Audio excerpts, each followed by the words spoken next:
Hello friends, आज की इस वीडियो के माध्यम से हम जानेंगे कि एग्रीकल्चर में आपका फ्यूचर क्या है। एग्रीकल्चर के ज़रिए आप आगे क्या-क्या बन सकते हैं। तो उन्हीं चीज़ों के बारे में हम एक-एक करके डिस्कस करेंगे। तो देखिएगा, क्लास 12th में अगर आपने पीसीएम लिया हुआ है, पीसीबी लिया हुआ है, पीसीएम भी लिया हुआ है, बेसिकली साइंस ग्रुप से हैं आप अगर। सेकंड होता है अगर आप एग्रीकल्चर ग्रुप से हैं, 12th में आपने एग्रीकल्चर लिया हुआ है, तो आप 3 सब्जेक्ट पढ़ते हैं। एक पढ़ते हैं एनिमल हस्बेंड्री, एक पढ़ते हैं element of science and mathematics in agriculture. तो मैं सिर्फ एलिमेंट ऑफ साइंस लिख रहा हूँ, इसको हिंदी में कृषि विज्ञान बोलते हैं। तीसरा पढ़ते हैं फसल उत्पादन, तो उसको मैं क्रॉप प्रोडक्शन लिख रहा हूँ।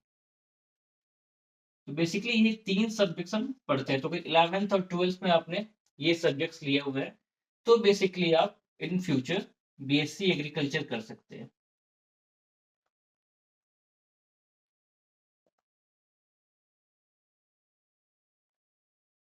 बीएससी एग्रीकल्चर बहुत जगह बीएससी ऑनर्स एग्रीकल्चर या बीएससी एग्रीकल्चर ऑनर्स ऐसे करके हो रहा है। एक ये बेसिकली 4 इयर्स की डिग्री है।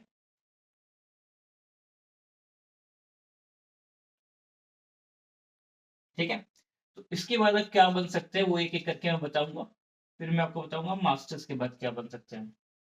बीएससी एग्रीकल्चर के बाद बेसिकली आज तक ज़्यादातर स्टूडेंट्स में ट्रेंड चल रहा है, वो बैंक की जॉब्स में जाते हैं, तो उसको बोलते हैं एएफओ, एग्रीकल्चर फील्ड ऑफिसर। ये एग्ज़ाम आईबीपीएस लेता है। 3 स्टेजेस में होता है। पहले होता है प्री, फिर होता है मेंस, फिर होता है इंटरव्यू।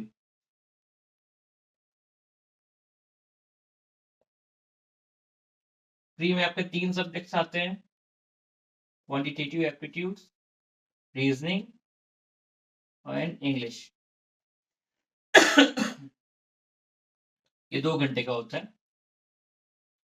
मेंस में आपका सिर्फ और सिर्फ एग्रीकल्चर आएगा और ये होता है 45 मिनट्स का। 60 क्वेश्चन आते हैं।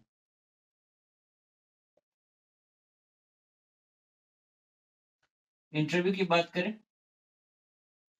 तो इंटरव्यू इसमें देखिए तो 80 और 20 के रेशियो में बढ़ता है, होता ये 100 मार्क्स का ही है। तो ये दोनों का जो वेटेज बटेगा वो 80 और 20 में बटेगा। फिर आपकी फाइनल मेरिट लिस्ट बनती है और इसमें आपका सिलेक्शन होता है। स्टेट्स पे अगर आप बात करें तो स्टेट लेवल पे अगर छत्तीसगढ़, मध्य प्रदेश ऐसे कुछ स्टेट्स की बात करें तो यहाँ पे आपका आरईओ, आरएचईओ, ये पोस्ट ऐसे है जो कि आप इजीली कर सकते हैं। सेरीकल्चर में ये पोस्ट निकलता है। रेशम क्षेत्र अधिकारी बोल सकते हैं, आरएफओ रेशम फील्ड ऑफिसर। ठीक है? ये पोस्ट आपके ऐसे हैं जो कि आप बीएससी एजी के लेवल पे कर सकते हैं। इसके अलावा एक नाबार्ड है। नाबार्ड, ठीक है, इसमें 2 पोस्ट निकलते हैं। एक निकलता है ग्रेड ए ऑफिसर और grade B officer. Grade A and grade B. तो ये आप कर सकते हैं। कुछ स्पेशलाइज निकलते हैं, कुछ जनरलिस्ट के पोस्ट निकलते हैं। स्पेशलाइज मतलब उसमें बेसिकली एग्रीकल्चर वाला मांगा होगा, ठीक है, कि बेसिक एग्रीकल्चर चाहिए। बाकी जनरल ग्रेजुएशन वाले बन सकते हैं। तो जो पोस्ट ऐसे होंगे जिसमें स्पेसिफिक स्पेशली एग्रीकल्चर मांगा होगा, वहां आपको बेनिफिट मिलेगा थोड़ा। इसके अलावा अगर बीएससी एग्रीकल्चर में कुछ और भी है, वो मैं आपको साथ के साथ बताता चलूंगा। अभी मैं इधर साइड में एमएससी का आपको बता देता हूँ। इसके बाद अगर आप एमएससी कर लेते हैं, ठीक है, तो एमएससी के बाद कुछ ऐसे पोस्ट है जहाँ पे आपको बेनिफिट मिलता है, लेकिन एमएससी के साथ आपको नेट निकालना होना चाहिए। ठीक है? अगर आपने नेट निकाला हुआ है तो आप साइंटिस्ट बन सकते हैं। इसके लिए आपको एएसआरबी का एग्जाम देना पड़ता है। वास्तविकता में देखा जाए तो एएसआरबी का जो प्री है वही नेट है। मेन से अगर इंटरव्यू क्लियर कर लेते हैं तो आप साइंटिस्ट बन जाते हैं। इससे बड़ी कोई पोस्ट नहीं एग्रीकल्चर में। स्टेट में अगर आप देखेंगे तो इसके बाद आप बन सकते हैं एसएमएस, सब्जेक्ट मैटर स्पेशलिस्ट। आप एलिजिबल हैं वैसे प्रोफेसर के लिए भी, सॉरी, असिस्टेंट प्रोफेसर के लिए। लेकिन वहां पे आपका स्कोर कार्ड जब बनता है तो पीएचडी वाले को ज्यादा फायदा मिलता है, ठीक है, तो पीएचडी वाले को ज्यादा बेनिफिट मिलता है। एमएससी के बाद अगर आप और पोस्ट देखते हैं तो जो आपके नेशनल सीड कॉर्पोरेशन है, वहां पे काफी सारे अच्छे पोस्ट निकलते हैं एमटी के, इसको बोलते हैं मैनेजमेंट ट्रेनिंग, ठीक है। एनएफएल है आपका, एनएफएल में भी आपका पोस्ट निकलता है मैनेजमेंट ट्रेनिंग का, ठीक है। एक पोस्ट होती है बीएससी एग्रीकल्चर लेवल पे जो काफी अच्छी पोस्ट है, याद आ रही है बता देता हूँ। ये पोस्ट है आपका एजीएम, असिस्टेंट जनरल मैनेजर, और ये पोस्ट आपकी निकलती है फूड कॉर्पोरेशन ऑफ इंडिया में।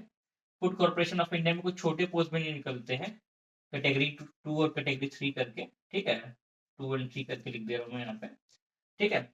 इसके साथ साथ कुछ ऐसे पोस्ट है नेशनल सीड कॉर्पोरेशन वगैरह में, जैसे कुछ छोटे लेवल के पोस्ट वगैरह होंगे स्टोर कीपर वगैरह के, तो वो सब पोस्ट में आपका बीएससी एग्रीकल्चर चल जाता है, ठीक है। तो इसके अलावा आप स्टेट्स की बात करें, मध्य प्रदेश छत्तीसगढ़ में, तो वहां पे अगर आपने एमएससी किया हुआ है, नेट नहीं भी किया हुआ है, then you are eligible for assistant director agriculture, ठीक है। हॉर्टिकल्चर वाले हैं तो ADH, assistant director horticulture. Basic agriculture में एक और याद है साथ के, तो बता दे रहा हूँ, इन्हीं दो स्टेट्स में अगर आप सेरिकल्चर में डायरेक्टर बनना चाहते हैं, असिस्टेंट डायरेक्टर, तो नॉर्मली अगर आपने बीएससी एजी किया हुआ है तो आप असिस्टेंट डायरेक्टर सेरिकल्चर के लिए एलिजिबल है। इसी बेसिस पे हाल ही में एक रिक्रूटमेंट हुई थी छत्तीसगढ़ में, हाल ही में, मतलब कुछ साल पहले की बात है, एग्रीकल्चर टीचर। उस समय इसमें सिर्फ बीएससी एजी मांगा गया था, लेकिन आज के समय में, आने वाले समय में कभी भी आएगा तो इसमें चांस है कि इसके साथ साथ इसमें बीएड भी मांगा जाएगा, ठीक है। सो ये कुछ खास खास पोस्ट है जो ज्यादातर लोग जिसकी ओर जाते हैं। अगर आप उत्तर प्रदेश जैसे राज्यों में देखेंगे तो वहां पे टीए की पोस्ट आती है, ठीक है, टेक्निकल असिस्टेंट की।